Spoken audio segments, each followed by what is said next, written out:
So we have a new edition, a new incoming edition of Talisman. What is that going to look like, and when is that rolling out? As of right now, it seems like the release date is around July. How is that going to impact the game? And especially if you're coming from a current fourth revised edition and you've got all those expansions, is this going to be a rebuy, or are they going to take the game in a slightly different direction? And my opinion on that is I'm going to be looking heavily to see how Hero Quest, the re-implementation of Hero Quest, is that going to possibly spill over to Talisman? So let's jump in and explore two of the things that they're talking about with this new edition. And are we calling this 5th edition? I believe it is a completely new 5th edition. They say it's going to be revised artwork and completely new cards and completely new character realizations. I think it's going to be miniatures. The artwork, that could be kind of interesting. I mean, we've all kind of gotten used to the 4th edition artwork. Are we going to go kind of old school, kind of going back to grimdark, going back to old world feel Talisman, or is this going to be a complete kind of new refresh? In terms of that, for me, gameplay and creating those memories, the artwork is kind of important, right? We're moving around the board. We've got the expansions. I hope it's consistent. And if they're going to refresh it, hopefully they'll keep some of the elements, but they'll do a complete refresh and reskin. So artwork, okay. Second thing was streamlined mechanics. Well, what does that really mean?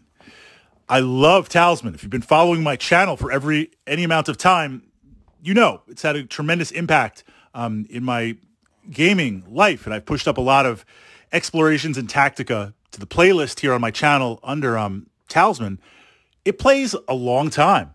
It plays a long time. Sometimes it's a slog. Sometimes you're doing really well, then you draw a card, raiders hit you. Old school raiders, not the updated revised raiders. When I pull out the Black Library edition of Talisman, like, warning, raiders are in this. You get hit, you lose everything. They take everything. So from that perspective, sometimes have to restart. Sometimes you'll get a character that's not that great. You add on expansions, they're a lot of fun, but now everybody's like questing everywhere. Yeah, the game can sort of drag on, especially if you're playing with veteran players that know end game. They have the knowledge of the end game, how to pull that out and kind of really slow someone down, making a run for the Crown of Command. So I don't take that as a criticism. That's just what the game is. There's a lot of other games that are long play, but two things that kind of fans are speculating on: eliminating the command spell where you get to the end. You just reach there, first person reaches there, wins. Now that is kind of a default house rule, and some groups play that. We do play with the command spell because it gives you a chance. It's one thing if you're all still in the main region and there's no way you're ever going to make it to the Crown of Command. But if you are on your way and you're in the inner region and you're making your way through the Portal of Power, if I can delay the command spell and it doesn't pop off, if I've got a way to kind of counter things for a turn or two by myself, it is an end game catch-up mechanic. So I understand why it was implemented, but do we want to say 9 times out of 10 it kind of slows things down a little bit? So are they going to release that where you make it to the Crown of Command and you're good, you're done? Second was speculation on trade-in. This idea of trophies and scaling. So you trade in X number of trophies and you gain a craft or you gain a strength. This element of making that quicker, scaling that down. That could be interesting. I mean, certainly there's house rule variants. It is one way to speed up the game. That would be okay. There's some economy we don't have to be locked into just kind of the standard in there.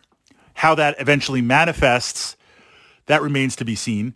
But outside of that, other quick ways to play, how else would you speed up the game? I mean, Fate speeds up the game in that it gives you a little bit more agency over dice controls and mechanics rather than just the totally random 1d6. And there's a couple of things like the lucky object that lets you pick a dice roll or spells that do that, those mechanics. Now, in terms of the release, what I'm interested in is, and this is coming from someone that I have 2 complete sets of 4th edition revised. I have 2 complete sets of 4th edition Black Library. The editions before that, I always played with my friends. They had all those editions. They had Timescape and all that type of stuff. So I would play those editions. Would I rebuy the newest edition? Possibly.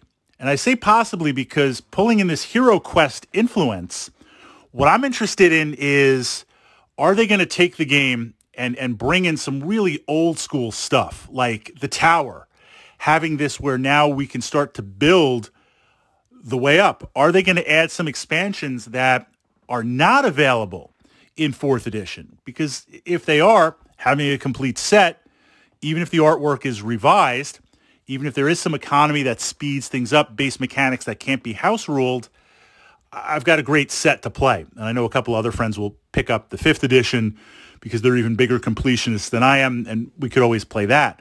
But if you drop the tower, or if you drop some expansions that really put a different twist to the game, and this is where Hero Quest comes in. We got the Hero Quest reprint. We got the Hero Quest core packs that they've been releasing. But they've come up with character packs. They've come up with other aspects to the game, complete expansions that were not seen with the original. Well, that's a different story. Now I've got, not even being a completionist, but to get that experience, now we really have to rebuy in and see how that goes, especially if they offer, one of the ways that I think they could really make some interesting aspects is offer X packs of characters. Usually you buy the big box expansion, the city, you get some city-themed characters. You buy the small box expansions in 4th, Sacred Pool, Reaper, that type of stuff, you get some characters. But if you sold a character pack, here's 4 characters, just characters, or here's a special character.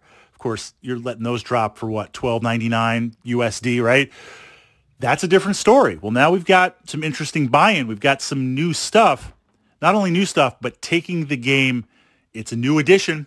It's 5th edition, possibly taking it a different direction. So I am very anxious to see that. And I believe it's this July release date where you're looking at core plus the first expansion.